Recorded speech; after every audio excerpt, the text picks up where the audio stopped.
हम क्लास शुरू करेंगे धमाकेदार। अभी तो मैंने ऐसे ही बात करी है। और उसको बोलना बेवकूफ को कि क्यों नहीं आती वो। I coming. हमारे स्कूल में पता है कल एक एप्लीकेशन आई थी, सुन रहे हो?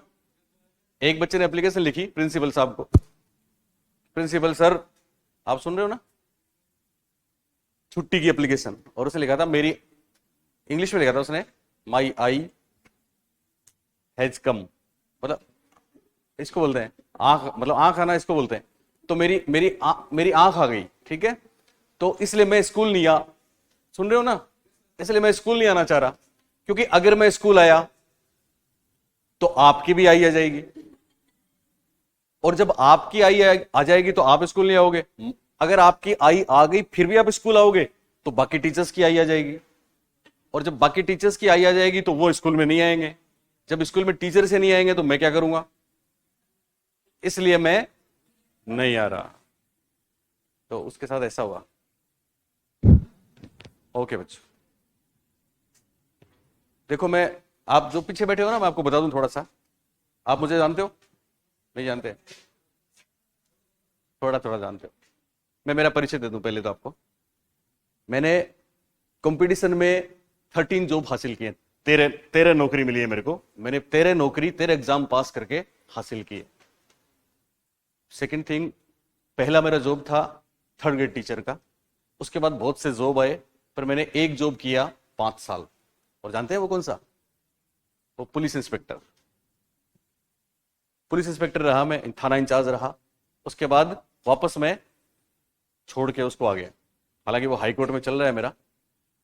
तो फिर मैं टीचर हूं, अभी गवर्नमेंट में टीचर हूं, और साइकोलॉजी पढ़ाता हूं, और राजस्थान का पहला लेखक हूं जिसने मनोविज्ञान की हिंदी ग्रंथ अकादमी की किताब लिखी। हिंदी ग्रंथ अकादमी आप जानते हो, आपका कोई भी प्रूफ लगाते हो ना, प्रूफ परीक्षा में हिंदी ग्रंथ अकादमी से होता है। मेरी हिंदी ग्रंथ अकादमी आरपीएससी चेयरमैन के पास भी है, यूपीएससी चेयरमैन के पास भी है। अभी 6 महीने पहले प्रकाशित हुई है वो, तो वो कितनी इंपॉर्टेंट हो सकती है आप समझ सकते हैं। यानी एनसीईआरटी की 2 मनोविज्ञान की किताबें, बोर्ड की 2 मनोविज्ञान की किताबें, और हिंदी ग्रंथ अकादमी की बुक में से ही पेपर बनता है, उससे बाहर नहीं जाता। और 50,000 से ज्यादा मेरे बच्चे 1st grade 2nd grade 3rd grade में हैं। उत्कर्ष का बेस्ट सेलर रहा हूं मैं। उत्कर्ष में साइकोलॉजी के 4 या 5 लोग थे, पर मेरी जो क्लासेस थी उससे 1 करोड़ रेवेन्यू कमाया निर्मल जी ने, और मेरे आज भी बहुत अच्छे दोस्त हैं। मेरा गांव पास में ही है, इसलिए मेरे को यहाँ ना पड़ा। यहाँ मैं नौकरी भी करता हूँ और आधार में पढ़ाऊंगा भी, और ऑनलाइन कोर्स मैंने बेटा जी के साथ स्टार्ट किया है। इसके अलावा मेरी 1st ग्रेड की 2nd ग्रेड की 3rd ग्रेड की किताबें आती हैं। जिस भी बच्चे ने किताब पढ़ी है उसने आके यही बोला है कि ये होती है बुक, राजस्थान में बेस्ट परफॉर्मेंस दी है, बेस्ट। साइकोलॉजी में तब से, जब से पढ़ा रहा हूं, तब से मैं इंग्लिश की जो ऑथेंटिक बुक्स हैं उनको पढ़ के पढ़ा रहा हूं। तो मुझे ऐसे कोई लोग मिले नहीं जो राजस्थान में, एक मेरे अलावा एक मैडम है लक्की आहूजा, वो भी मेरे साथ है। हम दोनों का ऐप भी है, हम दोनों के साथ में बुक है, खाली हम 2 ही पढ़ाते हैं इंग्लिश में। तो इसलिए जरूरी है कि जब तक आपको पता है ना, इंग्लिश के टर्म्स नहीं होंगे तो साइकोलॉजी में मजा नहीं आएगा, है ना, ये सुना है ना आपने। तो उसके कारण से हमारे रिजल्ट बहुत बेहतरीन रहे हैं, कमाल के रहे हैं।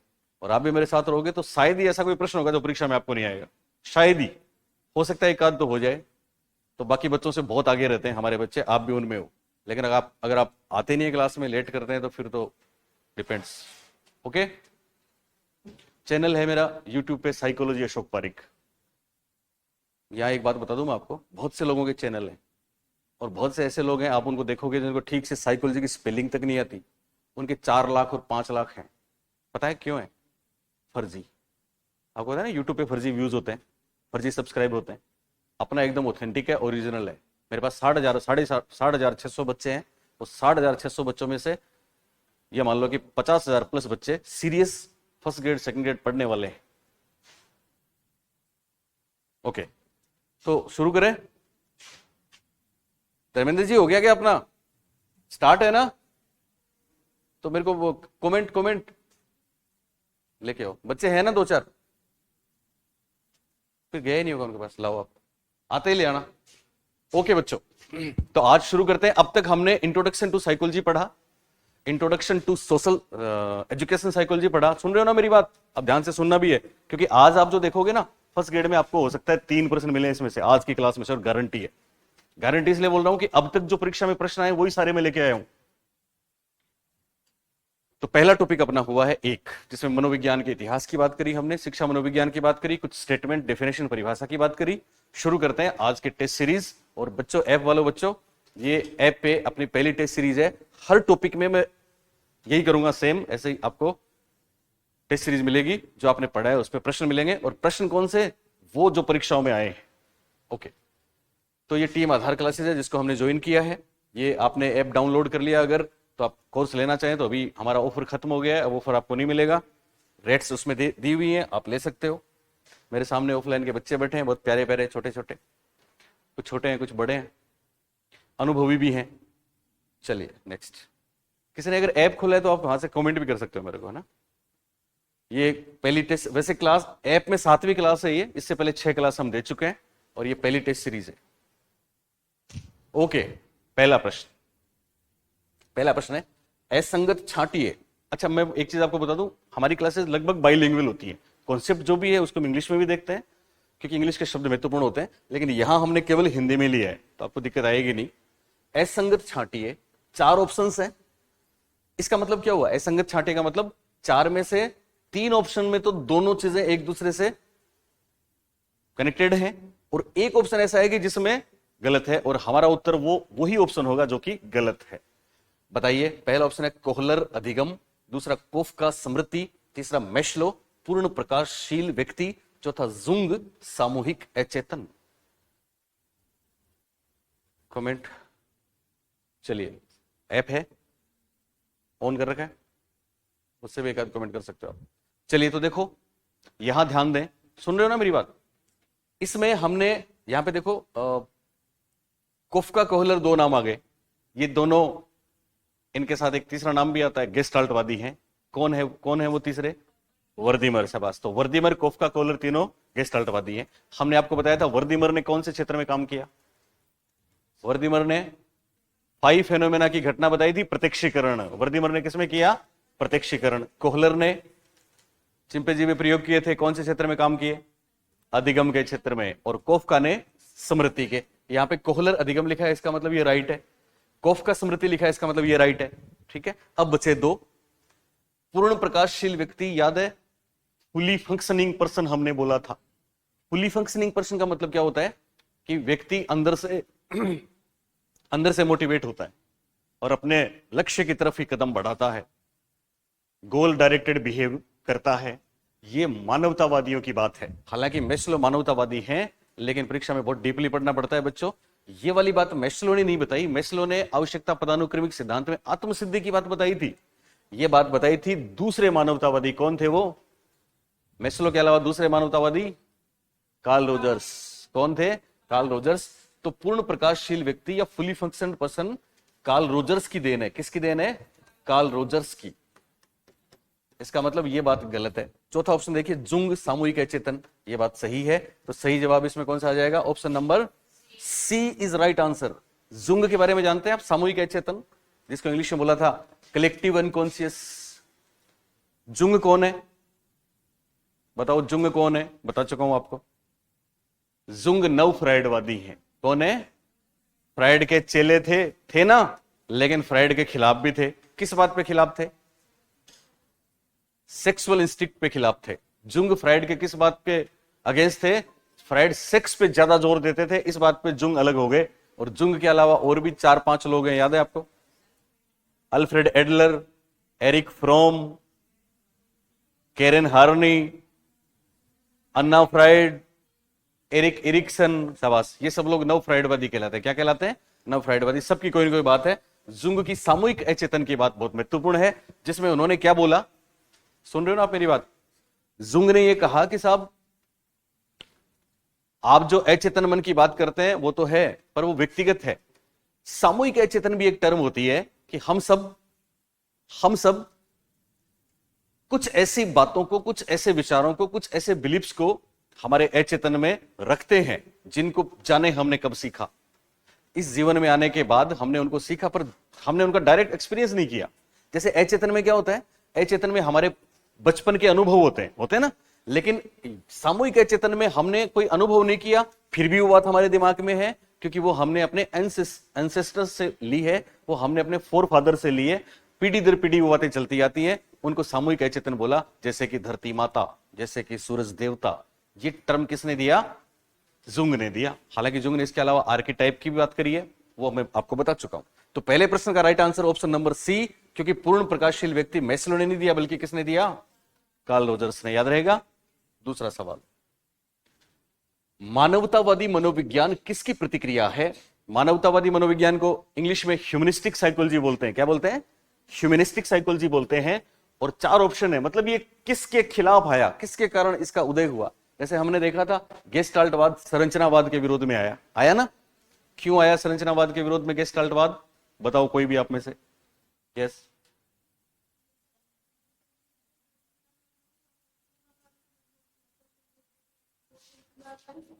यस, शाबाश, very good. Okay Garima, thank you. Garima कह रही है कि साहब संरचनावादी विल्हेम वुंट और टीचनर तो बात करते थे अंशों की। किसकी बात करते थे? अंशों की बात करते थे, पार्ट्स की बात करते थे। और गेस्टाल्टवाद बात करता है समग्र की, इसलिए वो इसके विरोध में आया। ऐसे ही हर एक किसी न किसी के रिएक्शन में आया है, जो मैं आपको खूब बता चुका हूं। यहां पूछा है मानवतावादी जो परिप्रेक्ष्य है, मानवतावादी मनोविज्ञान है, वो किसके विरोध में आया? चार ऑप्शन है, व्यवहारवाद व संज्ञानवाद। परीक्षा में ध्यान रखना है, अगर आपको आधा अधूरा आता है तो फंस सकते हो, वहां ध्यान से पढ़ना होता है, फिर कोई दिक्कत नहीं आती। गेस्टाल्टवाद, ये गेस्टाल्टवाद है। गेस्टाल्टवाद व मनोविश्लेषण, मनोविश्लेषण व व्यवहारवाद और संरचनावाद। बोलिए ये कौन कराएगा? आप में से कोई बताए। गरिमा, यस, आप आ जाओ। हमारे स्टूडेंट है, यहां पे आओ ना, वहां नहीं दिखेगा।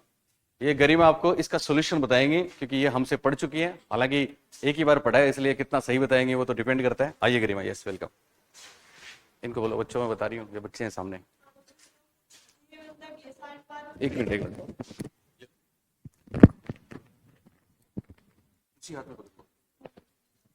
ये मनोविश्लेषणवाद और इसके व्यवहारवाद के विरोध में आया, क्योंकि मनोविश्लेषणवादियों ने अचेतन मन और वातावरण को इम्पोर्टेंस दिया, जबकि ये मानवतावादियों ने इसको इम्पोर्टेंस नहीं दिया। इन्होंने अपने मानवीय संबंधों को इम्पोर्टेंस दिया।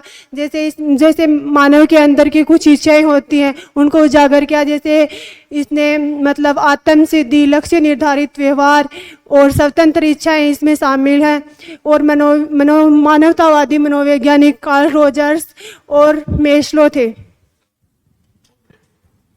Thank you, thank you, thank you. पर इसमें राइट तो लगाओ, कौन सा है? C. Okay, thank you, C right answer है।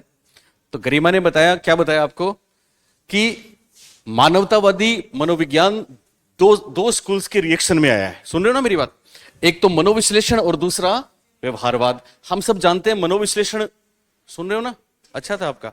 मनोविश्लेषण की मान्यता थी कि हम सब का व्यवहार हमारे अचेतन और अनकॉन्शियस माइंड से नियंत्रित होता है। किससे नियंत्रित होता है? अचेतन मन से होता है। और व्यवहारवादी कहते थे कि हमारा व्यवहार वातावरण से नियंत्रित होता है। किससे नियंत्रित होता है? वातावरण से नियंत्रित या प्रेरित, एक ही बात है। मानवतावादी क्या कहते हैं कि हमारा व्यवहार न तो अचेतन कंट्रोल करता है और न ही हमारा व्यवहार वातावरण के कारण से आता है, इसलिए इन दोनों का विरोध करता है। बल्कि तो किससे आता है? तो मानवतावादी ये बात करते हैं कि साहब इंसान के अंदर कुछ विशेषताएं होती हैं, उसकी कुछ कैरेक्टरिस्टिक्स होती हैं, उसके कुछ गुण होते हैं जिनके लिए वो जिंदगी में काम करता है। और इसके लिए उन्होंने एक तो बोला फ्री विल टू सक्सेस, यानी हर इंसान में सफलता पाने की चाहत होती है। बोलिए होती कि नहीं होती आप में?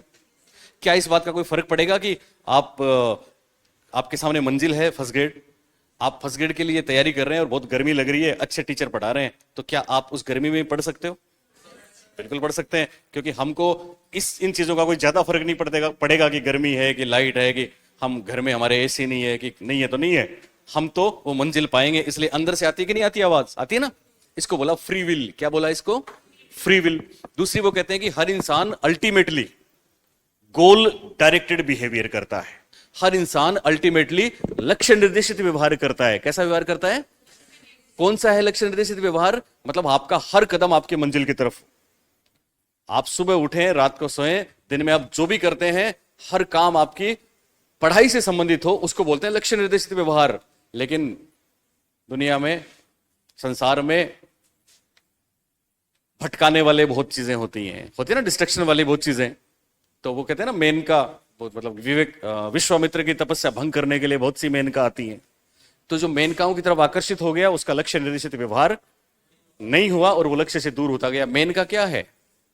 मेनका कौन है? मेनका आपकी नींद है, मेनका थकान है, मेनका गर्मी है, मेनका बेरोजगारी है, मेनका गरीबी है, मेनका घर वालों की आप पे प्रेशर है, घर वालों की अपेक्षाएं हैं, मेनका दोस्त है, समाज है। ये सब आपके रास्ते में रुकावटें हैं। तो जो लक्ष्य निर्देशित व्यवहार करता है वो इन रुकावटों को अनदेखा करता है या इन पे ओवरकम करता है और अपनी मंजिल की तरफ चलता है। उसको मंजिल मिलती है। इस बात का कोई फर्क नहीं पड़ता कि आपका बैकग्राउंड कैसा है, 10वीं में आपने मेरिट ली या 10वीं में 40% थे। मैंने आपको एक बेहतरीन कहानी बताई थी, याद है ना आपको? जिन्होंने कमाल किया था, 2 बार राजस्थान टॉप किया था, तो आलम अली साहब। यस, तो वो सब इसलिए है कि अंदर से आवाज आती है। अल्टीमेटली मानवतावादियों ने एक बात और बताई कि इंसान जब दुनिया में आता है तो वो अपने आप को पहचानने की कोशिश करता है। उसको उन्होंने नाम दिया सेल्फ एक्चुअलाइजेशन। क्या नाम दिया? सेल्फ एक्चुअलाइजेशन या आत्मसिद्धि। तो ये बातें हैं मानवतावादियों की, और मानवतावाद इन दोनों के विरोध में आया है। ये सारे प्रश्न आपको पता है कहां से लिए? मैंने पुराने परीक्षा के पेपर्स में से लिए हैं। इसका मतलब बहुत महत्वपूर्ण है और चीजें रिपीट भी होती है ना। पर मुझे नहीं लगता कि राजस्थान में जब से मैं पढ़ा रहा हूं किसी ने भी आज तक ये आंसर दिए हों आपको, क्योंकि वो उनको छोड़ते हैं कि ये 5 या 6% जाने कहां से आ गए। लेकिन हमारा हर बच्चा उनको करता है, क्योंकि सारे सवाल हमारी क्लास में से आते हैं। और ये आज से नहीं हो रहा, ये तब से हो रहा है जब से राजस्थान में कंपटीशन हुआ था। और आप भी जानोगे इस चीज को जब मेरे साथ रहोगे तो। नेक्स्ट, अगला प्रश्न है, बिहेवियर न्यूरोसाइंस किसे कहा जाता है? 4 ऑप्शन है, सुन रहे हो ना? बिहेवियर न्यूरोसाइंस किसे कहा जाता है? 4 ऑप्शंस हैं। पहला है प्रकार्यवाद, जिसको इंग्लिश में बोलते हैं फंक्शनलिज्म। दूसरा है गेस्टाल्टवाद, गेस्टाल्ट साइकोलॉजी। मेरी आवाज समझ में आ रही है आपको सबको? तीसरा है जैव मनोविज्ञान, जिसको बोलते हैं बायोसाइकोलॉजी। इसको क्या बोलते हैं? बायोसाइकोलॉजी। और चौथा है व्यवहारवाद, जिसको बोलते हैं बिहेवियरिज्म। तो बच्चों, इसका सही जवाब ए, बी, सी या डी? सी राइट आंसर। शाबाश। हम आपको बता चुके हैं पिछली बार सेकंड ग्रेड में, अभी जो इससे पहले हुई थी ना, उसमें सवाल आया था पूरे राजस्थान में। आंसर की तो छोड़ो, पहले तो नहीं बताया होगा उन्होंने, बाकी आंसर की नहीं बता पाए थे वो तो। बाकी लोगों की बात कर रहा हूं, हमारे बच्चों ने कर दिया था इसको। क्यों नहीं अब की बार आप भी कर दोगे? बोले करोगे कि नहीं? क्या है जैव मनोविज्ञान? उसमें क्या सवाल पूछा था? उसमें पूछा था कि इनमें से कौन सी लेटेस्ट है, लेटेस्ट कॉन्सेप्ट कौन सा है, मनोविज्ञान की नवीनतम शाखा कौन सी है? तो इसका जवाब है बायोसाइकोलॉजी। बायोसाइकोलॉजी आखिर क्या होती है? तो सुने, हमने देखा प्रकार्यवाद में इस बात पे अध्ययन होता है कि हमारा मेंटल प्रोसेस हमारे उस व्यवहार को कैसे प्रभावित करता है जिससे हम वातावरण के साथ अनुकूलन करते हैं, अडेप्टेशन करते हैं। व्यवहारवाद कहता है कि साहब, व्यवहारवाद की 2 देन आपको पता है ना, वस्तुनिष्ठ विधियां और दूसरा वातावरण। गेस्टाल्टवाद समग्र की बात करता है। बायोसाइकोलॉजी क्या होती है? सुने, बायोसाइकोलॉजी में ब्रेन एंड बिहेवियर का अध्ययन होता है। बायोसाइकोलॉजी इस बात पे स्टडी करती है, आप सुन रहे हो ना मेरी बात, कि हमारे व्यवहार पर हमारे बायोलॉजिकल एस्पेक्ट्स क्या प्रभाव डालते हैं, हमारी जैविक प्रक्रियाएं क्या प्रभाव डालती हैं। और जैविक प्रक्रियाएं क्या होती हैं? जैविक प्रक्रिया में हमारा ब्रेन है, अपना सेंट्रल स्पाइन कोड है, सेंट्रल नर्व सिस्टम है। इसके अलावा 2 शब्द मैंने आपको बताया था, याद है? सिंपैथेटिक और पैरासिंपैथेटिक, फ्लाइट और फाइट वाली। इसके अलावा न्यूरोट्रांसमीटर एक शब्द आता है, कौन सा? न्यूरोट्रांसमीटर। न्यूरोट्रांसमीटर बहुत महत्वपूर्ण रोल निभाता है। न्यूरोट्रांसमीटर वो केमिकल हैं जो हमारे दिमाग में रिलीज होते हैं, जिनमें आपने कुछ के बारे में जरूर सुना है। ऑक्सीटोसिन, सेरोटोनिन खुशियां बिखेरता है, डोपामाइन सुना है? डोपामाइन सबने? डोपामाइन ज्यादा रिलीज हो गया तो फिर स्किज़ोफ्रेनिया हो जाएगा, लेकिन डोपामाइन रिलीज होता है तो हमको बहुत अच्छा लगता है, मजा आता है, खुशियां आती हैं, और ये लर्निंग में बहुत इंपॉर्टेंट है। तो ये तमाम चीजें पहले नहीं थी, क्योंकि पहले ईईजी नहीं था, पहले ऐसे यंत्र नहीं थे, टेक्नोलॉजी नहीं थी कि साहब मस्तिष्क में क्या चल रहा है उसको मापें, पहले था नहीं। अभी सारा कुछ हो गया जब से सिटी स्कैन और ये आया ना। तो हमारे मस्तिष्क में जो चल रहा है केमिकल का, न्यूरोट्रांसमीटर्स का रिएक्शन, आपस में उनके अंदर आदान प्रदान चलता है, वो हमारे व्यवहार को प्रभावित करता है। किसको प्रभावित करता है? व्यवहार को प्रभावित करता है। इसका अध्ययन जिसमें किया जाता है उसको बोलते हैं जैव मनोविज्ञान। उसको क्या बोलते हैं? जैव मनोविज्ञान। और ये बहुत बड़ी बात है ना? बहुत बड़ी बात। ड्रग्स, आपको पता है कभी आपने कोई ऐसा नशा किया तो आप हवा में उड़ते हो, मजा आ गया?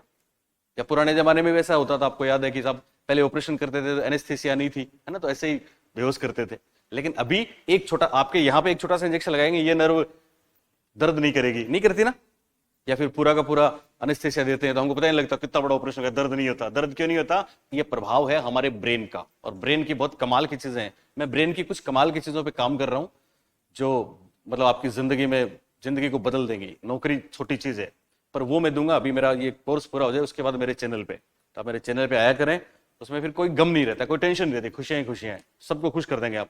कोई स्ट्रेस नहीं, कोई डिप्रेशन नहीं, कोई एंग्जाइटी नहीं, और कोई मेंटल डिसऑर्डर नहीं। जो एक साइकेट्रिक काम करता है वो काम हम अपने चैनल पे हमारे बच्चों के साथ करते हैं, और आप भी उनमें शामिल होंगे, वो जल्दी हम शुरू करेंगे। तो ये तमाम बातें जो हैं, ये वाली मनोविज्ञान की शाखा कहलाती है जैव मनोविज्ञान। बोलिए क्या कहलाती है? इंग्लिश में क्या बोलते हैं इसको? बायोसाइकोलॉजी। इसको बायोसाइकोलॉजी भी बोलते हैं, इसको फिजियोलॉजिकल साइकोलॉजी भी बोलते हैं, और इसको साइकोबायोलॉजी भी बोलते हैं। तो ऐसा कोई नाम आए परीक्षा में, ध्यान रखना। इसी का नाम है बिहेवियर न्यूरोसाइंस। क्या नाम है इसका? Behaviour neuroscience. बिहेवियर तो व्यवहार है, न्यूरो का मतलब हमारा नर्व सिस्टम भी हमारे व्यवहार पे कैसे प्रभाव डालता है। ये बात समझ में आई आपको? ओके, तो ये लेटेस्ट है, नई चीज है, इसलिए परीक्षा में बहुत पूछी गई है। अगला प्रश्न, यह कौन सा चेतना का तत्व नहीं है? 4 ऑप्शन है: प्रतिमा इमेज, संवेदना सेंसेशन, प्रत्यक्षीकरण परसेप्शन, और भाव फीलिंग। तो चेतना का विज्ञान मनोविज्ञान को किसने बताया था? यस, 3 महत्वपूर्ण नाम है। एक है विल्हेम वुंट, दूसरा टीचनर, और तीसरा विलियम जेम्स। तीसरा विलियम जेम्स। इनमें कौन सा आंसर होगा आपको बताना है। यस, सुनील आओ बेटा, सुनील आएंगे, सुनील बताएंगे आपको। सुनील हमारे बहुत जहीन बच्चे हैं, तैयारी के साथ। ले लो, लगा लो। इसको यहीं यूज लेंगे, थोड़ा पास करना माइक इसको। जैसा कि आपको सभी को पता है कि संरचनावाद मनोविज्ञान का एक संप्रदाय है, ठीक है, और वो भी पहला है, ठीक है। और इसके प्रतिपादक कौन है? विलियम वुंट इसके संरचनावाद के प्रतिपादक है, ठीक है। और वो संरचनावादी चेतना की संरचना पर बल देते हैं। किस पे बल देते हैं? संरचना पर बल देते हैं। और संरचनावादी चेतना के उन्होंने कितने तत्व बताए? इस चेतना के 3 तत्व बताए थे। वो 3 तत्व कौन से हैं इसमें? प्रतिमा, संवेदना और भाव। जबकि अपना क्वेश्चन क्या पुटअप कर रहा है, थोड़ा सा इसको गौर से देखो आप। अपना क्वेश्चन ये पुटअप कर रहा है कि चेतना का तत्व नहीं है। यहां पे ये नहीं पूछ रहे हैं कि इसकी चेतना के तत्व कौन कौन से हैं। अगर चेतना के तत्व पूछता तो आप बता सकते थे प्रतिमा, संवेदना और भाव, ये आपके तीनों राइट आंसर होते। लेकिन इन्होंने ये नहीं पूछा है, इन्होंने कहा चेतना के तत्व कौन से नहीं है। तो चेतना का तत्व कौन सा नहीं है? अपना प्रत्यक्षीकरण। अब प्रत्यक्षीकरण क्या है? प्रत्यक्षीकरण में जो अपनी 5 ज्ञानेंद्रियां हैं वो कुछ महसूस करती हैं, वो कहां भेजती हैं उस प्रतिक्रियाओं को? ब्रेन में भेजती हैं। और ब्रेन में जाने के बाद जो वापस प्रतिक्रिया आती है उसको हम बोल सकते हैं प्रत्यक्षीकरण। तो अपना राइट आंसर कौन सा होगा यहां पे? प्रत्यक्षीकरण। फिर से बता रहा हूं आपको कि चेतना के तत्व नहीं पूछ रहा है, चेतना के तत्व कौन सा नहीं है, इसमें आपका राइट आंसर रहेगा प्रत्यक्षीकरण। जबकि ये तो चेतना के तीनों तत्व बताए हैं विलियम वुंट ने। कौन कौन से? प्रतिमा, संवेदना और भाव। तो इसका राइट आंसर रहेगा प्रत्यक्षीकरण। Okay, thank you. Very good, thank you. बहुत बढ़िया बताया सुनील ने। सुनील की सबसे अच्छी बात क्या लगी पता है आपको? क्या लगी बताओ? मुझे लगी कि इसने आप सबको इतना छोटा बच्चा मान लिया था कि देखो ये नहीं पूछा है कि चेतना का तत्व कौन सा, ये पूछा कौन सा नहीं है, और इसलिए ये आंसर होगा क्योंकि 3 तो हैं और 1 नहीं है। तो छोटे बच्चे मान के आपको ये सवाल किया, बाकी आपको सबको पता है कि नहीं पूछा है। लेकिन परीक्षा में आप वास्तव में छोटे बच्चे होते हो। 1 या 2 प्रश्न आपके इसलिए गलत होते हैं कि आप इस नहीं को भूल जाते हो या फिर नहीं पे अटेंशन नहीं होता, इसलिए हमारा सवाल गलत होता है। तो नहीं वाले प्रश्नों में जरूर ध्यान रखना। ओके, वैसे मेरे जो बच्चे हैं मैं आपको बताऊं, या आप पहले मेरे से मिले होंगे अगर, तो मैंने परीक्षा से पहले बच्चों को बताया था, क्योंकि मैं देख रहा था यूट्यूब पे बहुत से लोग कर रहे थे तुक्का लगाने का तरीका। देखा आपने? तुक्का कैसे लगाएं, गेस कैसे करें, और वो इतने वाहियात बात कर रहे थे। सबसे बड़ा ऑप्शन होता है वो, उसको राइट मान लो, ऐसा बोलते थे। मैंने अपने बच्चों को जो बात बताई, सुने आप, वो मैंने आप सुन रहे हैं ना, बेहतरीन बात बताई जो मैं आपको बताने जा रहा हूं, सुन लो। कभी भी तुक्का लगाना हो तो क्या करना है? मान लो आपको क्या पूछा ये भी पता नहीं है, तो आप देखना उसमें 4 ऑप्शन मिलेंगे आपको। 4 में से, यहां तो अलग अलग बात है, लेकिन 4 में से 3 या 4 प्रश्नों में 20 में से 5 प्रश्नों में भी कई बार आधे प्रश्नों में ऐसा होता है कि कोई 2 ऑप्शन का मतलब एक ही होता है, कोई 2 ऑप्शन का मतलब सेम होता है। जिनका सेम मतलब होता है वो आंसर कभी भी नहीं हो सकते, क्योंकि एक प्रश्न के 2 उत्तर तो होते ही नहीं है, 4 में से एक ही आंसर होगा। इसलिए जो सेम होते हैं वो आंसर कभी भी नहीं होते। इस ट्रिक से क्या बोलूं मैं आपको, कितने सिलेक्शन हुए होंगे राजस्थान में। लेकिन यह भी तब पता हो आपको लगेगा ना जब आप जानते हो कि इसका मतलब क्या है, तभी तो उसका अर्थ समझोगे। Okay, next. हीनता मनोग्रंथि का संबंध किससे है? ये मैं सारे आपको करा चुका हूं, इसलिए प्रश्न पूछ रहा हूं। ये नहीं कि पहली बार ही है, क्योंकि मैं पढ़ा चुका हूं, ये सारी बातें आपको पढ़ा चुका हूं ना, ऐप वालों सारी बातें पढ़ा चुका हूं मैं आपको। हीनता मनोग्रंथि का संबंध किससे है? 4 ऑप्शंस हैं। अल्फ्रेड एडलर, एरिक फ्रोम है, ये एरिक फ्रोम, केरेन हार्मी नहीं है, हार्नी है यार, केरेन हार्नी और कार्ल जुंग, ये 4 ऑप्शन है। खास बात पहली तो हम सब जानते हैं कि चारों के चारों नियो फ्रेडियन है, चारों के चारों नव फ्राइडवादी है, पस फ्राइडवादी है ना, पस। और चारों की कोई ना कोई खास बात है, चारों पस फ्राइडवादी है, चारों की कोई ना कोई खास बात है। हीनता मनोग्रंथि को इंग्लिश में क्या कहते हैं? Inferiority complex. क्या बोलते हैं? Inferiority complex. और इंफीरियरिटी कॉम्प्लेक्स किसने दिया था? याद करो, याद है आपको? केरेन हार्नी ने मूल दुश्चिंता बताई थी। क्या बताई थी? मूल दुश्चिंता, बेसिक एंजाइटी। हम जब बचपन में छोटे थे तो बहुत डरते थे कोई हमें छोड़ के ना चला जाए, दैट वाज बेसिक एंजाइटी। हालांकि केरेन हार्नी की और भी दूसरी बातें हैं। एक केरेन हार्नी महिला है। केरेन हार्नी कौन है? और ये कहती है कि साहब आप सुन रहे हो ना कि महिलाओं पे नेचर के बजाय नर्चर का ज्यादा इंपैक्ट होता है। कितनी बड़ी बात बोली, आ चुकी है परीक्षा में। नेचर नर्चर समझते हो? ये टॉपिक में पढ़ाऊंगा आपको बाद में। नेचर का मतलब प्रकृति, नर्चर का मतलब पोषण। प्रकृति पोषण में प्रकृति क्या है बोलिए? आनुवांशिकता की वातावरण? नो, प्रकृति आनुवांशिकता है और पोषण वातावरण है। तो केरेन हार्नी कहती है कि महिलाएं वातावरण से ज्यादा प्रभावित होती हैं। लड़कियां लड़कों के बजाय उस जिस वातावरण माहौल में रहती है ना, उससे वो ज्यादा प्रभावित होती हैं, क्योंकि वो थोड़ी ज्यादा इमोशनल होती हैं। ऐसा ये बोलती है, क्योंकि ये खुद एक महिला है। ओके, कार्ल जुंग की बात हम कर चुके हैं, सामूहिक अचेतन वाले कार्ल जुंग। एरिक फ्रोम ने और अल्फ्रेड एडलर में एक फर्क है। अल्फ्रेड एडलर वैयक्तिक मनोविज्ञान की बात करते हैं। किसकी बात करते हैं? इंडिविजुअल साइकोलॉजी की। और एरिक फ्रोम सोशल साइकोलॉजी की बात करते हैं कि व्यक्ति समाज में रहकर इंटरेक्शन करेगा तो ज्यादा बेहतर होगा। लेकिन हीनता मनोग्रंथि की बात भी एडलर ही करते हैं। कौन करते हैं? एडलर ही। ये कहते हैं कि हम सब कभी ना कभी जिंदगी में, जब हम छोटे थे तब से लेके अब तक, आप अपनी जिंदगी में go back to your pavilion और देखो कि कभी ना कभी हमें इस बात का एहसास हुआ था कि यार हम औरों से पिछड़ रहे हैं। अभी भी हो रहा होगा। कभी हमको लगा यार ये आगे जा रहा है या ऐसा कुछ है, या कभी हमने कुछ किया तो हमको गिल्टी फील हुआ होगा। इसको बोलते हैं हमें हीनता का आभास हुआ। किसका आभास हुआ? हीनता का। हर इंसान को हीनता का आभास होता है, ध्यान दो, जिसको बोलते हैं इंफीरियरिटी कॉम्प्लेक्स। क्या बोलते हैं इसको? Inferiority complex. और ये बेहतरीन बात बताने वाले कौन थे? Alfred Adler. तो इसका सही जवाब होगा अल्फ्रेड एडलर। ये परीक्षा में आ चुका है। एक्चुअली आपको ये टर्म्स इसलिए शानदार लग रहे होंगे, लग रहे हैं ना शानदार, है ना जबरदस्त। 2017 में पहली बार मैंने ये सारे टर्म्स जयपुर में बताए थे, गार्डन में 4000 बच्चे थे वहां। एक ही दिन में पूरी साइकोलॉजी पढ़ाई थी। और पता है क्या पढ़ाया था? पूरी एनसीईआरटी। ये सारी एनसीईआरटी है। और उस साल जब पेपर आया तो पता है पूरे राजस्थान में किसी के 3% भी नहीं आए साहब, क्योंकि वो शिक्षा मनोविज्ञान हिंदी में पढ़ाते थे। हमारी एक दिन की क्लास में से 26 प्रश्न आए थे। कितने प्रश्न आए थे? मेरा उस गार्डन का वीडियो आज भी मेरे चैनल पे है। एक रेड कलर का हमने जैकेट पहन रखा है, आप देखना उसको, सामने पूरा समुद्र है। एक दिन से 26 प्रश्न आए थे। उसका कारण यही था एनसीईआरटी। और अब तो बच्चों वक्त आ गया है कि ऐसा कोई पेपर नहीं है जिसमें एनसीईआरटी के 4, 5, 6, 7 प्रश्न नहीं आए हो। और किसी दिन हम जैसे सिर्फ ने पेपर बनाया तो पूरे के पूरे ऐसे प्रश्न आएंगे। उस दिन केवल आप ही राज करोगे सिलेक्शन की उस लिस्ट में, ये गारंटी है। इसलिए ये सवाल सारे मैं देता हूं। और ये भी नहीं है कि साहब बहुत मुश्किल बात है, इससे पहले हमने आपको एक एक बात बताई है और बहुत आराम से कर दोगे। ओके, तो इसका जवाब है अल्फ्रेड एडलर। क्या जवाब है? बस दो बातें आप आराम से, अल्फ्रेड एडलर की, एक तो हीनता मनोग्रंथि, एक वैयक्तिक मनोविज्ञान। ऐसे टिप्स पे हो जाएगा आपके, क्योंकि हम 2 या 3 बार इन चीजों को रिपीट करेंगे आपकी परीक्षा से पहले, है ना, चाहे आप ऑनलाइन ऐप में हैं चाहे ऑफलाइन मेरे सामने बैठे। तो इसका जवाब हो गया अल्फ्रेड एडलर। ये चारों के चारों फ्राइड के शिष्य थे। क्या थे? फ्राइड के शिष्य थे, लेकिन एक बात पे उनके विरोध में भी थे, सेक्स वाली बात पे, इसलिए इनको पश्च फ्राइडवादी बोलते हैं। क्या बोलते हैं? पश्च फ्राइडवादी, या नियो फ्राइडियन बोलते हैं, या नव फ्राइडवादी बोलते हैं। शाबाश।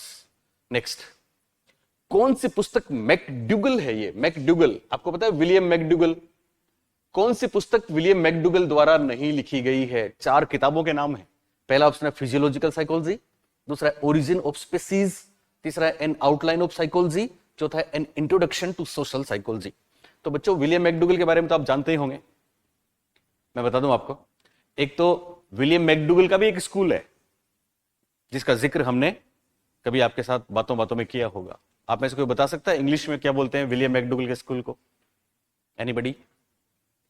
जवाब है होर्मिक स्कूल। कौन सा स्कूल? होर्मिक। मैकडुगल का स्कूल कौन सा है? होर्मिक स्कूल,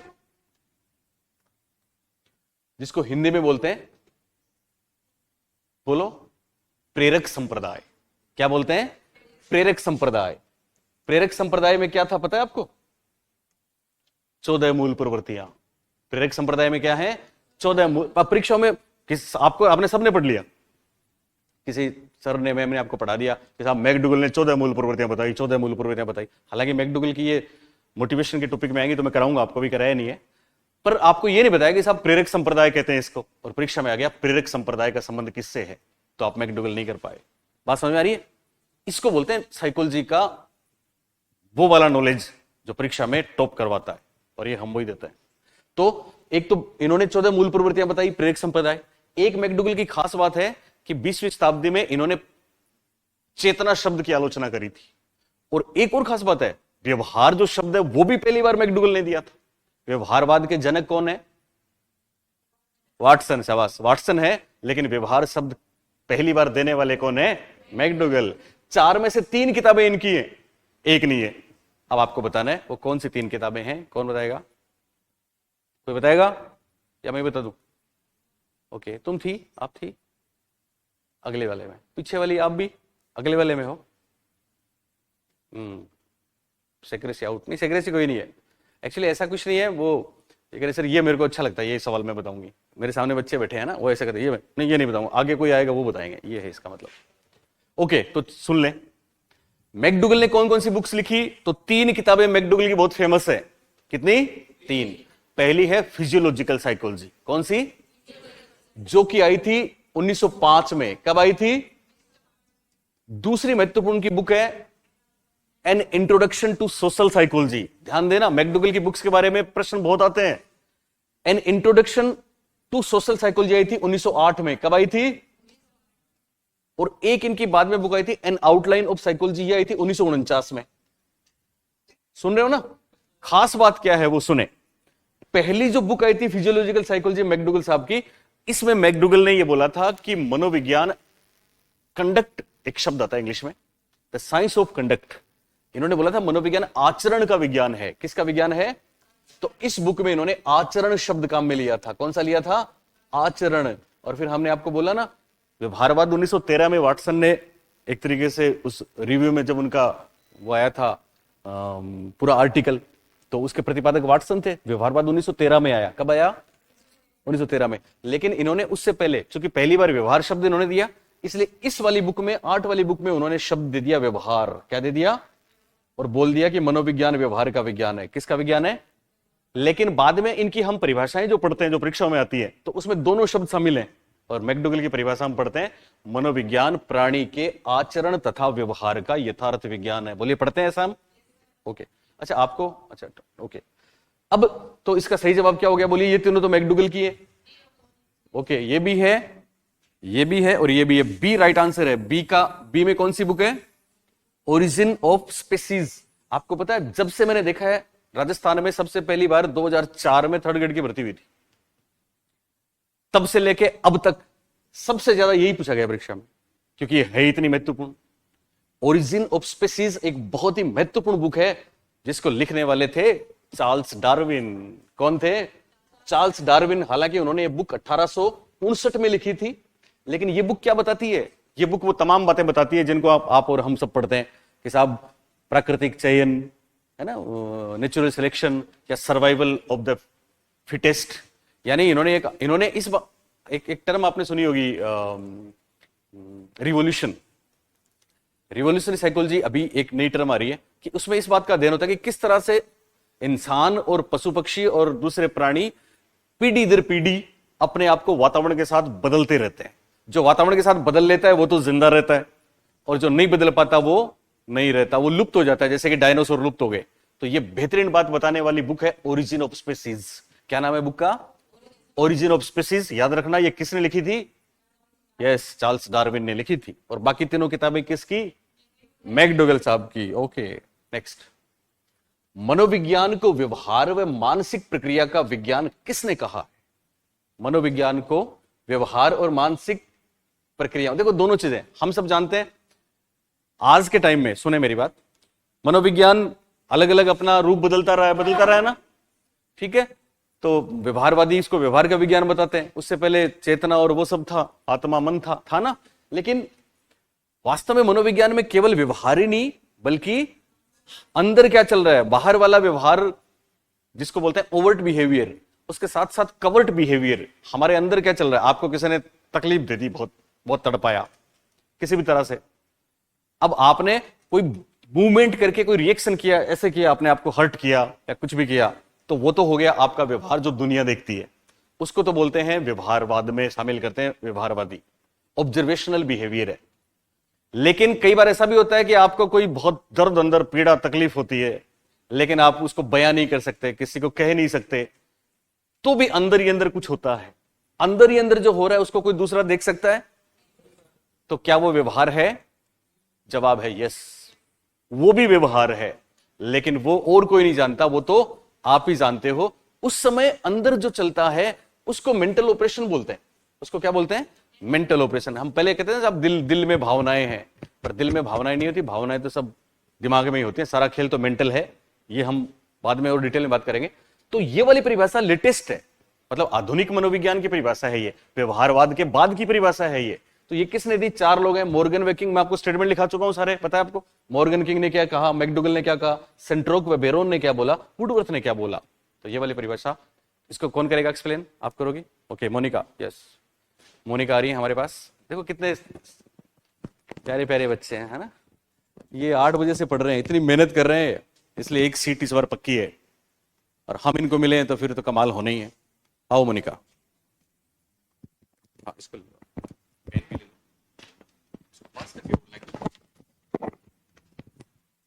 क्वेश्चन है कि मनोविज्ञान को व्यवहार और मानसिक प्रक्रिया का विज्ञान किसने कहा है? तो ये कहा है सेंट्रोक व बेरोन ने, ठीक है। मॉर्गन और किंग ने कहा है कि मनोविज्ञान है वो मानव और पशु के व्यवहार का अध्ययन करता है, या मनोविज्ञान उनके बारे में ये परिभाषा इन्होंने दी है।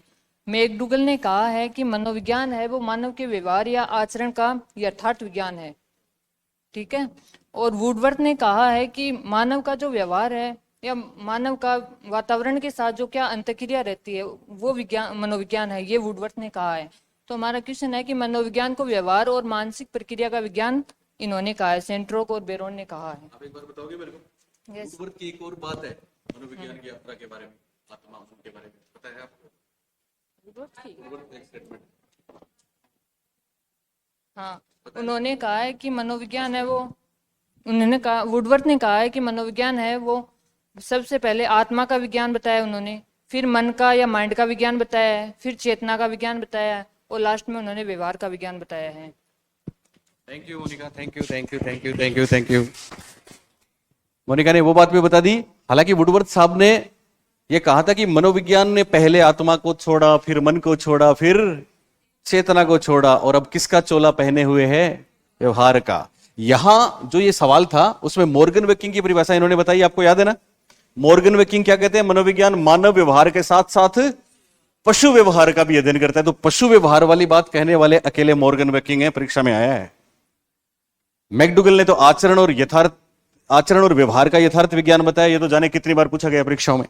वुडवर्थ की खास बात है, वुडवर्थ ने कहा कि मनोविज्ञान, वुडवर्थ भी व्यवहारवादी हैं, सुन रहे हो ना मेरी बात? इन्होंने कहा कि मनोविज्ञान व्यक्ति के क्रियाकलापों का विज्ञान है, पर खास बात व्यवहारवादी किसको महत्वपूर्ण मानते हैं? वातावरण को।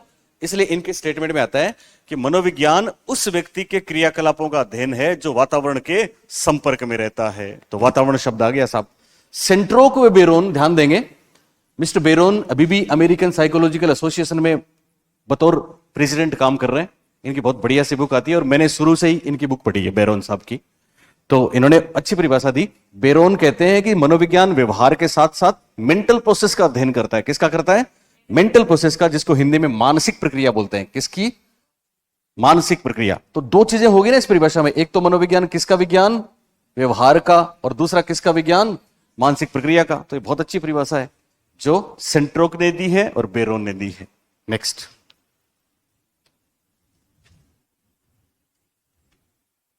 ओके, 8 नंबर का। आपको लेट तो नहीं हो रहा? थोड़ा करेंगे बना ना, थोड़ा छोड़ भी देंगे। चलिए, प्रथम शिक्षा शास्त्री किसको कहा जाता है? शिक्षा शास्त्री जानते हो इंग्लिश में क्या बोलते हैं इसको? शिक्षा शास्त्र को इंग्लिश में क्या बोलते हैं? पेडागोजी। क्या बोलते हैं? पेडागोजी।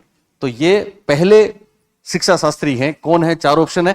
एबिंगहास, एबिंगहास नहीं, एबिंगहास है, जर्मनी के थे हरमन एबिंगहास, सुना हो तो आपने। इन्होंने अधिगम वक्र दिए हैं, लर्निंग कर्व। इन्होंने मेमोरी पे बात करी है। इन्होंने नॉनसेंस सिलेबी की बात करी है। दूसरा ऑप्शन है जॉन डीवी, तीसरा ऑप्शन थॉर्नडाइक, और चौथा ऑप्शन वापस वुडवर्थ साहब। तो कोई बताएगा इसको? जॉन डीवी राइट आंसर है। ओके, सही जवाब क्या है? John Dewey. ध्यान रखना, जॉन डीवी पहले शिक्षा शास्त्री माने जाते हैं। क्या माने जाते हैं? पहले शिक्षा शास्त्री। क्यों माने जाते हैं पता है आपको? शिक्षा शास्त्र क्या होता है? शिक्षा शास्त्र में जिनको पढ़ाने के तरीकों का ज्ञान हो, शिक्षण विधियां जो पढ़ाते हैं ना, उनको बोलते हैं शिक्षण शास्त्री। तो जॉन डीवी ने बोला था कि साहब हमारे जो स्कूल हैं वो लैब हैं। क्या है? लैब हैं। वही जॉन डीवी हैं जिन्होंने प्रयोजनवाद भी दिया था। जॉन डीवी ने मनोविज्ञान के एक संप्रदाय में भूमिका निभाई थी। आप बताएंगे वो कौन सा? मनोविज्ञान के स्कूल मैंने आपको बताए, संरचनावाद, प्रकार्यवाद, मनोविश्लेषण, व्यवहार, मानवतावादी, संज्ञानवाद, निर्मितवाद। यस, प्रकार्यवाद में जॉन डीवी का नाम आया था ना, विलियम जेम्स के साथ John Dewey, angel, Harvey car, वही जॉन डीवी हैं। तो इसका आंसर क्या हो गया? जॉन डीवी पहले शिक्षा शास्त्री है। आपको पता है थॉर्नडाइक कौन है? प्रथम शैक्षिक मनोवैज्ञानिक। थॉर्नडाइक क्या है? थॉर्नडाइक शैक्षिक मनोवैज्ञानिक। देखिए परीक्षा में पूछा गया, फर्क है। शैक्षिक मनोवैज्ञानिक पूछ ले तो थॉर्नडाइक पहले, और शिक्षा शास्त्री पूछ ले तो जॉन डीवी पहले। शिक्षा मनोविज्ञान की उत्पत्ति की बात करें तो 1900 में मानी जाती है। कब मानी जाती है? 1900 में। लेकिन इसको व्यवस्थित रूप मिला था 1920 में। कब मिला था? 1920 में। और तब थॉर्नडाइक का सिक्का बहुत चलता था। हालांकि थॉर्नडाइक ने बिल्ली वाला जो प्रयोग दिया था, कब किया था पता है आपको? थॉर्नडाइक ने पहला सिद्धांत दिया था ना, ट्रायल एंड एरर। आप इसको बता सकता है कब दिया था वो? मेरे चैनल पे देखना, एक लड़की है, उसने एक बार, उत्कर्ष ने एक पूरे इंडिया में एक ऐसी सीरीज चलाई थी कि 1% का सही जवाब दो 500 रुपए जीतो। तो उसमें पता है सारे मेरे बच्चे थे उसमें। तो जिस लड़की ने टॉप किया था, करौली की लड़की है, वो सुमन चौधरी। मेरे वीडियोस में मिल जाएगा आपको, मेरी एफबी पे मिल जाएगा। तो सामने निर्मल जी थे वहां पे, और वो अपने घर पे बैठ के आंसर दे रही थी। तो बेहतरीन से बेहतरीन सवाल पूछ लिया। उसमें एक ये सवाल पूछा था कि साहब थॉर्नडाइक ने ये प्रयोग कब दिया था? तो पूरे राजस्थान में सब लोग 1913 बता रहे थे। उस हमसे जिन्होंने पढ़ा था उनको पता था कि थॉर्नडाइक ने एनिमल इंटेलिजेंस बुक लिखी थी। उसमें 1898 में दे दिया था। कब दे दिया था? 1898 में दे दिया था। तो उस लड़की ने ये बता दिया। तो उन्होंने कहा आपने कैसे बताया? क्योंकि मेरी उत्कर्ष में 2016 की क्लासेस हैं, और अभी मेरी उत्कर्ष की क्लासेस हैं वो आउट ऑफ डेट हैं। अभी मैं यहाँ पे बेहतरीन अपडेट चीजें आपको दे रहा हूँ, है ना।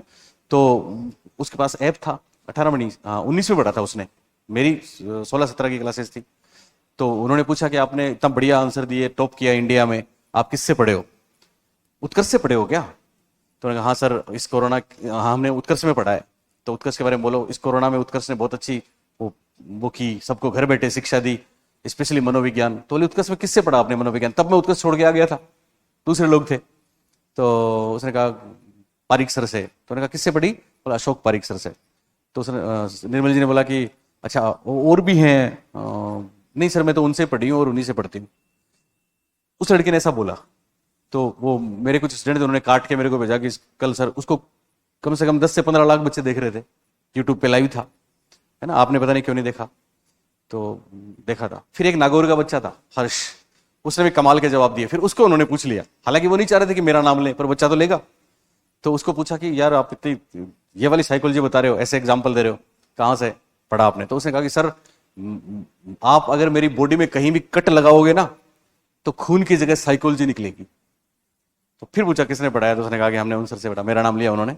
तो ऐसा आपके साथ भी होगा, चिंता की बात। साइकोलॉजी में मैं दावा करता हूं कि आपको कोई नहीं रोक पाएगा। ओके, तो पहले मनोवैज्ञानिक, शैक्षिक मनोवैज्ञानिक कौन है? थॉर्नडाइक। जॉन डेवी प्रथम शिक्षा शास्त्री हो गए ना। वुडवर्थ की बात हम कर चुके हैं अभी। और एबिंगहास का एक स्टेटमेंट बहुत प्रसिद्ध है। देखो, मनोविज्ञान की विकास यात्रा में दो लोगों के स्टेटमेंट हैं। एक तो वुडवर्थ का है, जिन्होंने बोला कि मनोविज्ञान ने पहले अपनी आत्मा को त्यागा, फिर चेतना, फिर मन को छोड़ा, फिर चेतना खोई और अब व्यवहार का चोला पहने हुए है। ये वुडवर्थ ने बोला। एबिंगहास ने क्या बोला था, याद है आपको? यस, इंग्लिश में इन्होंने एक कोटेशन दिया, psychology has a long past but A short history. यानी मनोविज्ञान का अतीत तो बहुत लंबा है लेकिन इतिहास बहुत छोटा। चलिए, कौन बताएगा? गरिमा, आप बताओ, ऐसा क्यों बोला? ऐसे बताओ, यहां क्या बताओगी? चलो,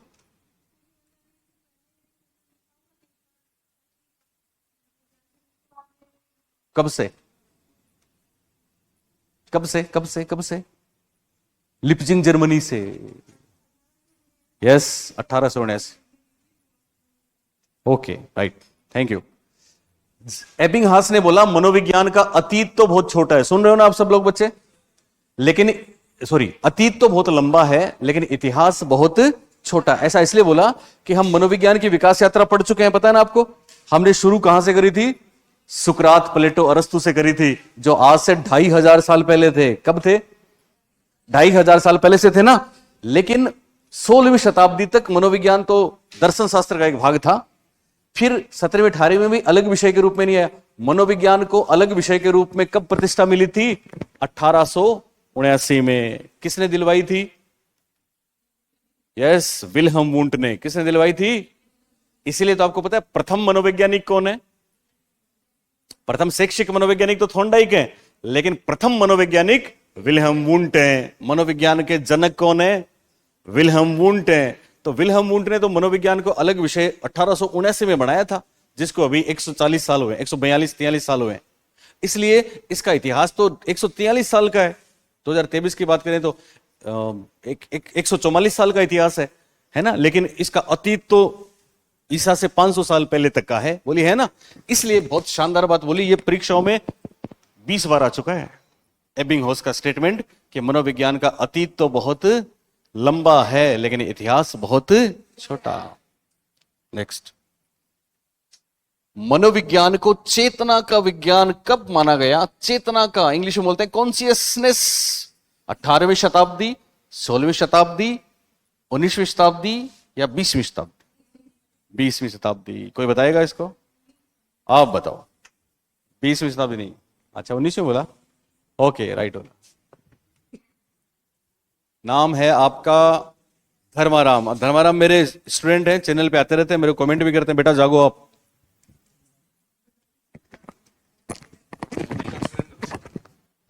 मनोविज्ञान को चेतना का विज्ञान कब माना गया? देखो, मनोविज्ञान की जो सबसे पहले आत्मा का विज्ञान, जो कि 16वीं शताब्दी तक माना गया। मनोविज्ञान को 16वीं शताब्दी तक आत्मा का विज्ञान माना गया, जिसमें प्रमुख जो मनोवैज्ञानिक थे, जिसमें सुकरात, प्लेटो और अरस्तु थे। उसके बाद में मनोविज्ञान को मन का विज्ञान माना गया, जो 17वीं और 18वीं शताब्दी में माना गया। उसके बाद में मनोविज्ञान चेतना के विज्ञान के रूप में अस्तित्व में आया, वो 19वीं शताब्दी में आया। 20वीं शताब्दी में मनोविज्ञान को व्यवहार के विज्ञान के रूप में जाना गया। इसलिए यहाँ पर क्वेश्चन क्या है, मनोविज्ञान को चेतना का विज्ञान कब माना गया? 19वीं शताब्दी में। वो डेट भी बताओ जिसके कारण ऐसा हुआ।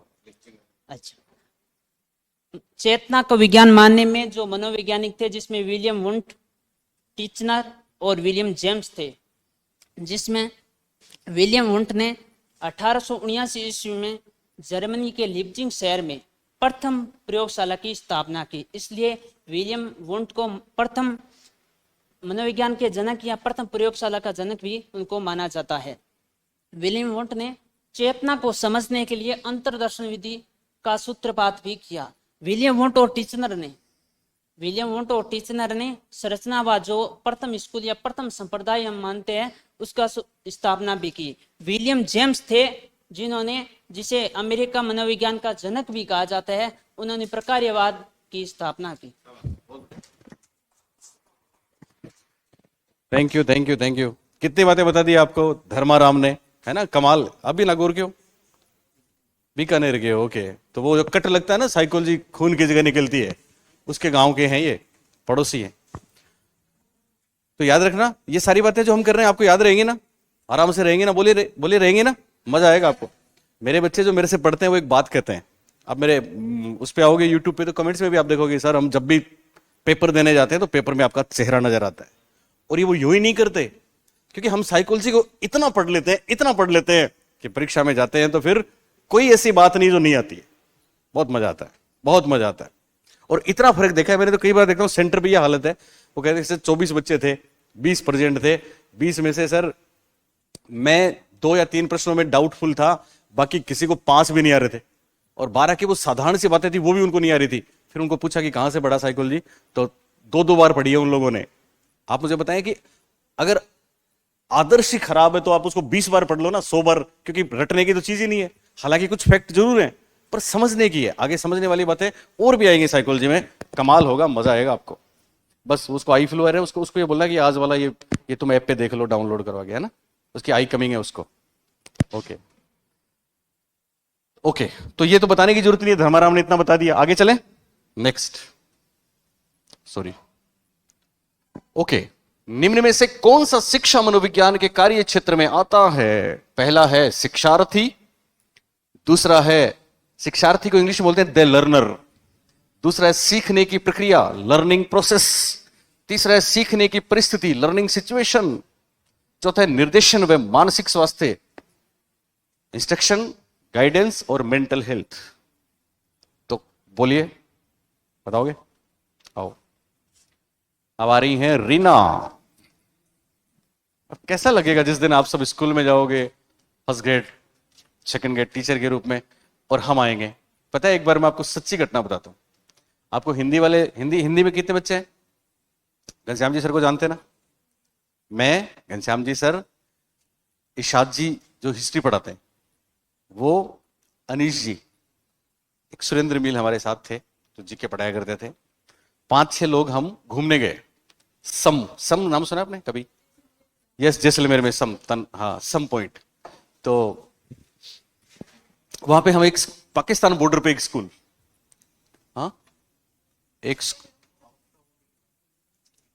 ओके, पर आवाज तो आ ही रही है ना? ओके, आप ऊपर आओ रेना। तो वहां पे गए हम, एक जगह स्कूल चल रही थी। ये पुरानी बात है, तो झोंपड़े में थी स्कूल, अभी तो शायद वहां भी कहीं झोंपड़े नहीं है, स्कूलों में सारी बढ़िया व्यवस्था है। तो आपको जान के ताज्जुब होगा, वहां पे 4 टीचर थे। 4 टीचर थे, 4 में से 3 झुंझुनू के थे और तीनों हमारे स्टूडेंट थे। तो उस रेगिस्तान में जब हम गए तो वो भौचंग के रह गए कि सर आप लोग यहां। हमने कहा आप लोग यहां? बोले सर हम इस स्कूल में पोस्टेड हैं। तो ऐसा कोई कोना नहीं है राजस्थान में जहां हमारे बच्चे टीचर नहीं मिलेंगे। तो आप भी मिलोगे, स्कूल में जाओगे, आपको मजा आएगा उस दिन। तो रीना ये सवाल बताएंगी, ये भी ले लो आप रीना।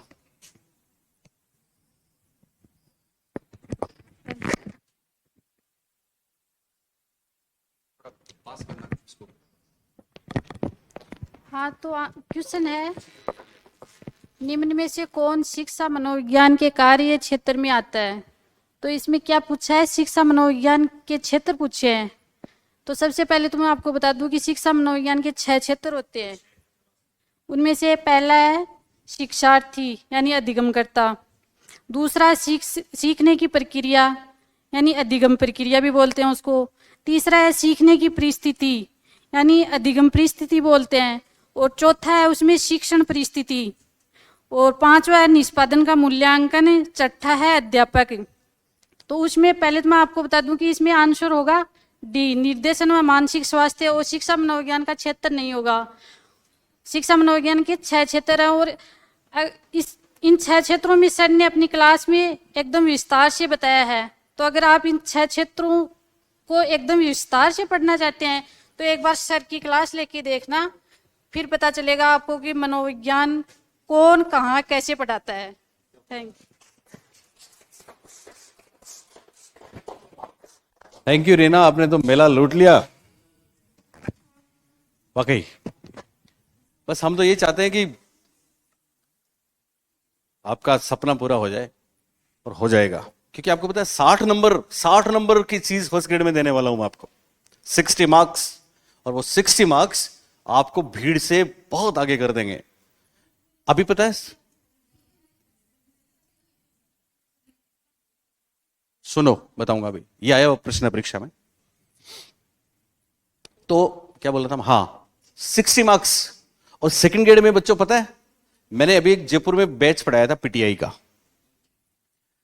उस बैच में हालांकि और भी काफी बैचेस थे, पर मैंने एक ही बैच पढ़ाया था, काफी बच्चे थे उसमें। रिजल्ट आए तो बहुत बड़ा कमाल हुआ। कमाल यूं हुआ कि पूरे राजस्थान में, आपको पता है अभी क्या लागू कर दिया गया, अभी मैथ्स में आपको पता है 700 सीट खाली रहेगी, जानते हैं? यस, ये अपग्रेडेशन है। और न्यू एजुकेशन पॉलिसी में ऐसा होगा, अब तो हमारे बच्चे इसलिए राज करेंगे। आप 20% मार्क्स लेके किसी पेपर में टीचर नहीं बन सकते, चाहे कितना भी हार्ड पेपर क्यों ना हो।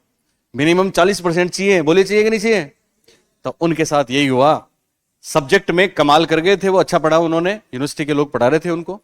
एक कोचिंग है टारगेट प्लस, कभी नाम सुना हो जाके देखना। मेरे उस बैच में नागौर में एक गांव है, नमक होता है वहां पे, डीडवाना नहीं, इधर एक गांव है यार, जहां पे वो महेंद्र चौधरी, नावा सुना है? नावा, तो नावा के 17 बच्चे एक साथ पीटीआई। जैसे भी हम सुनते हैं ना कि वो सांचौर के एक गांव में 100 थानेदार, वो तो फर्जी बने होंगे, लेकिन वो नावा के 17 पीटीआई एक साथ, मतलब 17 घरों में एक साथ नौकरी आती है, रोशन होते हैं, कमाल। वो मेरे सामने बैठे थे वो। और उसका कारण पता है क्या था? उसका कारण था साइकोलॉजी, क्योंकि 40 नंबर की साइकोलॉजी फर्स्ट पेपर में आती है। और जिन लोगों ने सब्जेक्ट में बहुत अच्छा किया, लेकिन फर्स्ट पेपर में 40, साइकोलॉजी के अलावा जीके भी था, बहुत कुछ था, फिर भी 40% मार्क्स नहीं आए उनके, कमी यही रही। और वो लोग इसलिए जीत गए कि साइकोलॉजी में कमाल हो गया, उनके सारे टेंशन दूर हो गए, सीधा का सीधा नौकरी, जॉब उनके पास आ गया। तो सेकंड ग्रेड में 40 नंबर की साइकोलॉजी फर्स्ट पेपर में। आपका सब्जेक्ट मैथ्स आप बहुत अच्छा कर सकते हैं, हिंदी आप बहुत अच्छा कर सकते हैं ना, लेकिन मान लो जीके में और इस तरह का पेपर आ गया, तो पहले पेपर में 40% से कम रह गया तो क्या नौकरी मिलेगी? इसलिए साइकोलॉजी के 40 नंबर कितने इंपॉर्टेंट है, समझ सकते हो? मानते हो ना? ओके। तो रीना ने बहुत अच्छी बात बोली, देखो। ओके, हाँ नहीं आता है, शाबाश, ओके। फिर भी वो ट्रिक, ये और ये एक जैसे ही है, मतलब 3 बातें तो एक जैसी हैं, इसलिए आंसर नहीं हो सकता, है ना? तो अगर प्रश्न में कोई वो भी हो गया तो भी क्षेत्र में नहीं आता है, बिल्कुल नहीं आता है। देखो, शिक्षार्थी द लर्नर आता है, इसमें क्या था मैं आपको बता चुका हूं, शिशुअवस्था, बाल्यावस्था, किशोरावस्था की बातें, बच्चों के चेतन अचेतन के व्यवहार, उसकी लर्निंग स्टाइल, उसकी एटीट्यूड, एप्टीट्यूड, सब कुछ आता है। लर्निंग प्रोसेस, ये बहुत शानदार है। ये अभी सेकंड ग्रेड में आया था। अभी इससे पहले सेकंड ग्रेड के पेपर हुए थे ना, जो रद्द हो गए थे, उठा के देखना घर जाके, ये वाला सवाल आया था। ऐसे नहीं आया था, मैंने लास्ट में उस सवाल को भी लिया है कि सब सीखने की प्रक्रिया में कौन सी चीज शामिल होती है। तो मैंने आपको बताया था, सीखने की प्रक्रिया में तमाम संज्ञानात्मक क्षमताएं शामिल होती हैं। सीखने की प्रक्रिया में आपका प्रत्यक्षण, चिंतन, अवधान, समस्या समाधान, स्मृति, ये सब आता है। तो ये खास बात पूछी जाती है। और मुझे याद है पूरे राजस्थान में हमारी जो बुक जिस बच्चे ने पढ़ी थी ना, उसने इसको सही किया, या हमारी क्लास ली थी उसने सीखा। आप कह सकते हैं साहब क्या गारंटी लेते हैं, और भी तो करते हैं। नहीं गारंटी लेता हूं, दावा करता हूं, ये चैनल पे मेरी क्लास जाएगी, उसके बाद कुछ लोग इसको समझ लेंगे, बता देंगे, क्योंकि उनके पास है ही नहीं। हिंदी ग्रंथ अकादमी तो हमने लिखी है, सोर्स तो हमारे पास थे। तो ये प्रश्न वहां पूछा गया था। तो ये भी होता है सीखने की परिस्थिति, इसमें क्लासरूम की बातें होती हैं। हालांकि निर्देशन, ये अधूरा, कई बार आईएएस में ऐसा होता है कि एक ऑप्शन में 2 चीजें होती हैं, अगर दोनों में से एक सही है एक गलत है तो हम उसको गलत ही मानते हैं। ये ध्यान रखना आप, रीजनिंग में भी ऐसा होता है। तो मेंटल हेल्थ जो है ना, मेंटल हेल्थ में क्या होता है पता है आपको? सुन रहे हो कि नहीं? मानसिक स्वास्थ्य क्या है? आज के वक्त की बहुत बड़ी जरूरत है। बोलिए है कितनी बड़ी बात। मैंने आपको कल बताया था उनका केस नोएडा वाला, याद है? गिटार नहीं दिया उसको, गिटार दे दिया पर उसको गिटार के फील्ड में नहीं जाने दिया, बच्चे ने सुसाइड कर लिया। आज हम अखबार उठाते हैं तो कितने केस पढ़ते ना। इसके पीछे एक ही है साहब, और जब से अपने कोरोना हम सब ने भुगता है, आपने आइसोलेशन देखा था, है ना? तो मानसिक स्वास्थ्य एक बहुत बड़ी चीज है। आप मेरे को एक बात बताओ, विदेशों में तो बहुत पहले से था, हमारे देश में हो गया। आप मुझे एक बात बताओ, डॉक्टर्स को क्या बोलते हैं? डॉक्टर्स को क्या बोलते हैं? कभी डॉक्टर हड़ताल पे होते हैं तो पेपर में पढ़ना, आज भगवान हड़ताल पर। डॉक्टर को भगवान बोलते हैं कि नहीं बोलते? बोलते हैं। और हम सब कौन से डॉक्टर्स को जानते हैं? हम तो उन डॉक्टर्स को जानते हैं जो हमारे शरीर का इलाज करते हैं। मान लो कोई मन का इलाज करने वाला डॉक्टर हो तो बोलिए भगवान से भी बड़ा है कि नहीं वो? क्योंकि शरीर इंपॉर्टेंट ज्यादा है कि मन? मन है, सब कुछ मन है। पढ़ेंगे हम साइको एनालिसिस, तब आपको बताएंगे कि मन इवन कैंसर को ठीक कर देता है, सब कुछ ठीक हो सकता है। मन सही है तो देखें ऐसे लोग, कभी आप घर से बाहर निकले तो ऐसा लगे यार पता नहीं लाइट ऑन तो नहीं छोड़ दी, तो वापस देखते हैं, ओके। एक दो बार डबल चेक करना नॉर्मल है, पर कोई बार बार किसी चीज को चेक करे, ताला बंद किया कि नहीं किया, बार बार उसको चेक कर दें। गैस का वो बर्नर चालू तो नहीं रह गया, तो बार बार उसको आके चेक करते हैं। ये ओसीडी है और ये बहुत बड़ी बीमारी है, बहुत लोगों में है। तो ये तमाम बीमारियों की बात और मानसिक रोगों की बात और मानसिक स्वास्थ्य की बात मनोविज्ञान में की जाती है। किसमें? और यहां क्या पूछा है? शिक्षा मनोविज्ञान। इसलिए इसके कारण से फर्स्ट ग्रेड की परीक्षा में इसका ऑप्शन ए दे रखा है प्रयोगात्मक विधि, बी दे रखा है उपचारात्मक विधि, और सी दे रखा है आत्मनिरीक्षण विधि, और डी में दिया गया है निरीक्षण विधि।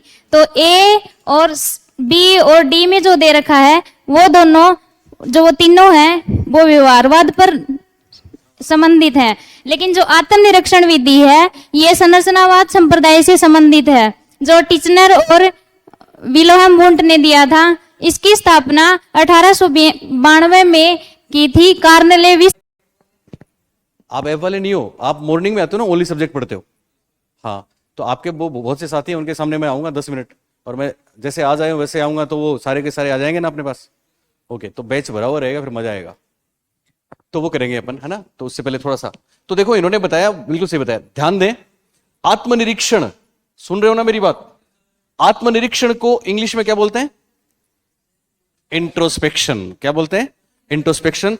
आत्मनिरीक्षण मनोविज्ञान की प्राचीनतम विधि मानी जाती है, क्योंकि आत्मनिरीक्षण वास्तव में बहुत पहले सुकरात के समय से ही था, लेकिन आत्मनिरीक्षण को व्यवस्थित रूप से प्रसिद्ध करने वाले थे विल्हेम वुंट और टिचनर। कौन थे?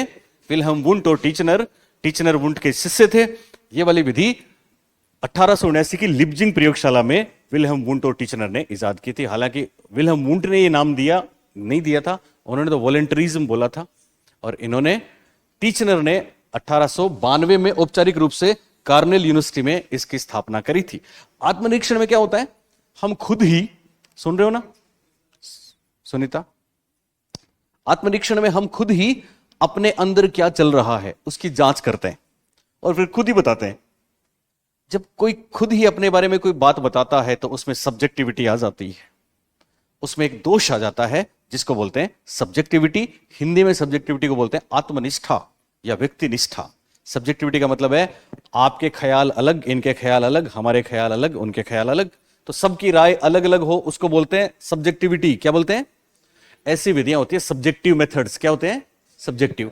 और सबकी राय एक ही होती है, उसको बोलते हैं ऑब्जेक्टिव मेथड। उसको क्या बोलते हैं? और इसी को इंग्लिश में बोलते हैं वस्तुनिष्ठ विधि। क्या बोलते हैं? तो वस्तुनिष्ठ विधि में सबकी राय एक, और व्यक्तिनिष्ठ विधि में सबकी राय अलग अलग। तो इस विधि में अलग अलग थी, इसलिए इसको अस्वीकार करके वस्तुनिष्ठ विधियां किसने दी?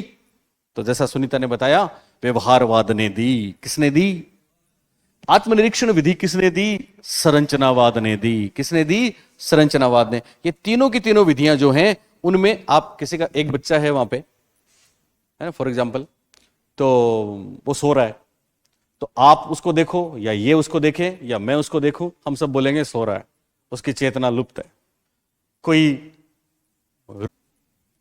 तो बच्चों हम आपको बता चुके हैं। शिक्षा मनोविज्ञान कितने विषय, आप आओ, एक मेरी इच्छा है आप आ जाती है, नहीं कोई बात नहीं, आप में से कोई एक आना फिर, है ना। यहाँ पे आपको आंसर नहीं बताना, आपको ये बोलना है कि हाउ डू यू फील इस क्लास के बारे में, है ना। ये पूरी दुनिया देखेगी यूट्यूब पे, तो आ जाना बेटा। ओके, आप आ जाना। पहले ये सुन लो, हमने आपको, इसका आंसर है स्किनर। हमने आपको स्किनर की 4 परिभाषाएं बताई थी, याद है, और चारों ही परीक्षा में बार बार आती है। एक तो हमने ये बताई थी कि साहब शिक्षा मनोविज्ञान 2 शब्दों से मिलकर बना, एक तो शिक्षा और दूसरा मनोविज्ञान। तो स्किनर ने बोला कि शिक्षा मनोविज्ञान शिक्षा से तो क्या लेता है, सामाजिक प्रक्रिया, क्योंकि शिक्षा अकेलेपन में नहीं होती, इंटरेक्शन होता है तभी होगी, और मनोविज्ञान से व्यवहार। तो ये वही परिभाषा है कि शिक्षा मनोविज्ञान का अर्थ शिक्षा से तो सामाजिक प्रक्रिया और मनोविज्ञान से व्यवहार। कोमा गलत लगा दिया उन्होंने, इसलिए ये परिभाषा किसकी है, स्किनर की। तो स्किनर की एक परिभाषा तो हो गई ये वाली। स्किनर की दूसरी परिभाषा जो बहुत प्रसिद्ध है, अभी जो सेकंड ग्रेड का पेपर हुआ उसमें है, शैक्षिक संस्थितियों में मानव व्यवहार का अध्ययन। स्किनर की दूसरी परिभाषा क्या है, शैक्षिक संस्थितियों में मानव व्यवहार का अध्ययन। स्किनर की तीसरी परिभाषा जिसमें दोनों चीजें शामिल हैं, जैसे क्षेत्र बता रही थी ना अभी, ये शिक्षण अधिगम परिस्थिति भी बताई और शिक्षण परिस्थिति बताई। इसका मतलब स्किनर की परिभाषा में शिक्षा मनोविज्ञान में केवल सीखना शामिल है कि सीखना सिखाना दोनों, केवल अधिगम शामिल है या अधिगम और शिक्षण दोनों शामिल है। तो बहुत महत्वपूर्ण परिभाषा, याद है ना आपको। शिक्षा मनोविज्ञान के अंतर्गत अधिगम व शिक्षण दोनों शामिल हैं। ये भी आया था अभी सेकंड ग्रेड में, आया था ना कल परसों, बोलिए आया कि नहीं आया। ओके, और स्किनर की एक और परिभाषा है कि शिक्षा मनोविज्ञान में व्यक्ति का संपूर्ण व्यवहार और व्यक्तित्व शामिल है। स्किनर की 4 परिभाषाएं। ओके, आज की क्लास खत्म करने से पहले बेटा एक आओ, आप नाम क्या है, योगेश। ओके योगेश, किसकी तैयारी करो बेटा, पहले तो ये बताओ। फर्स्ट ग्रेड की करो, ईमानदारी से बताना, हमारी पहली क्लास ली आपने जिंदगी में। हाँ सर, मैंने पहली क्लास ली है। हेलो दोस्तों, मेरा नाम योगेश है। हेलो दोस्तों, मेरा नाम योगेश है और मैं फर्स्ट ग्रेड की तैयारी कर रहा हूँ। मैंने आज भी मतलब पहली और जगह भी साइको पढ़ी है, लेकिन इतनी अच्छी कहीं नहीं पढ़ी है। तो सर की क्लास देख के मेरे को बहुत मजा आया, सच में साइको एकदम अच्छा फील हो रहा है sir. Thank you sir. Sir मेरे मैथ्स है। थैंक यू योगेश, आपने हमारे चरण स्पर्श किए, तो हम आपको आशीर्वाद देते हैं कि इस बार जब मैथ्स का रिजल्ट आएगा तो उसमें बहुत अच्छी रैंक में योगेश तुम्हारा रोल नंबर आएगा। ताली बजा दो एक बार। पर आशीर्वाद गुरु का खाली नहीं जाता, लेकिन गुरु का आशीर्वाद खाली नहीं जाता ना, लेकिन उसके लिए चेले को भी मेहनत करनी पड़ती है। ये नहीं कि तुम मेरी क्लास में नहीं बैठो। तो आप सबका बहुत शुक्रिया, थैंक यू। मिलते हैं अपन अगली क्लास में, और अगली क्लास छोड़नी नहीं है। अच्छा सुनो, साइकोलॉजी अशोक पारिक लिख लो, चैनल का नाम साइकोलॉजी, स्पेलिंग से लिखना, PSYCHOLOGY, स्पेस दो, फिर हमारा नाम ASHOK PAREE के, और घर जाके मेरे पुराने तमाम वीडियोस देखना। फिर कल मिलते हैं, थैंक यू, बाय।